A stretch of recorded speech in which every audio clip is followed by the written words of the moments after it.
yourself and creating a new dream.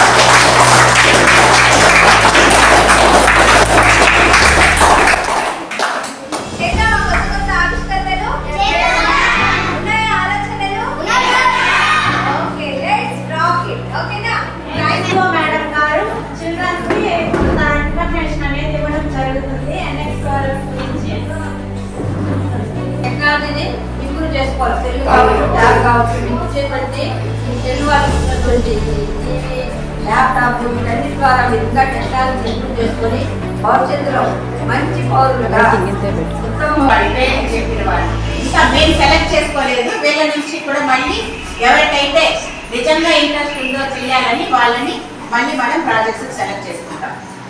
ఇంకా మనమ్మ sir వాళ్ళు sir state coordinator Vijay సారథి sir, sir వచ్చి Rafi sir, madam Lokeshwari madam, మనకు వచ్చే మేడం పేరేమ్మా క్లాస్ వాళ్ళకి వెళ్తారు కాబట్టి ఏమా మేడం వాళ్ళు సార్ వాళ్ళ అందరూ ఏ ఫౌండేషన్ కింద పనిచేస్తున్నారు? Smile foundation. ఏది స్మైల్ ఫౌండేషన్ ద్వారా నెక్స్ట్ జనరేషన్ అయినటువంటి మీలో శాస్త్రీయ దృక్పథాన్ని పెంపొందించి కొత్త ఆవిష్కరణలను తీసుకురావడమే ఆ ఫౌండేషన్ యొక్క ముఖ్య ఉద్దేశం. అదే an explorers, an for next generation, explore చేస్తున్నారు. అందుకనే మిమ్మల్ని అందరినీ 6th క్లాస్ లో కూడా ఏం చేయమంటారు? మీ భావాలని ఫ్రీగా ఎక్స్ప్రెస్ చేయండి. మీరు ఏమనుకుంటున్నారు, మీ ఆలోచనలు ఏంటి అని. అలాగా కొత్త ఆలోచనలో నుంచి కొత్త ఒరవడికి శ్రీకారం చుట్టడానికి ఈ ప్రోగ్రామ్ పెట్టారు. So I want to ask you, వినాలి ఎలాంటి ప్రొవైడ్ చేయాలనుకుంటున్నారు? అంటే ఇప్పుడు యాక్సిడెంట్స్ జరగకుండా ఉండాలని, టర్నింగ్స్ అప్పుడు యాక్సిడెంట్స్ జరగకుండా ఉండడానికి అలర్ట్ ఏంటి సార్ ఇది ఏ యాక్సిడెంట్? రైల్ యాక్సిడెంటా, రోడ్ యాక్సిడెంటా? Road accident. రైట్.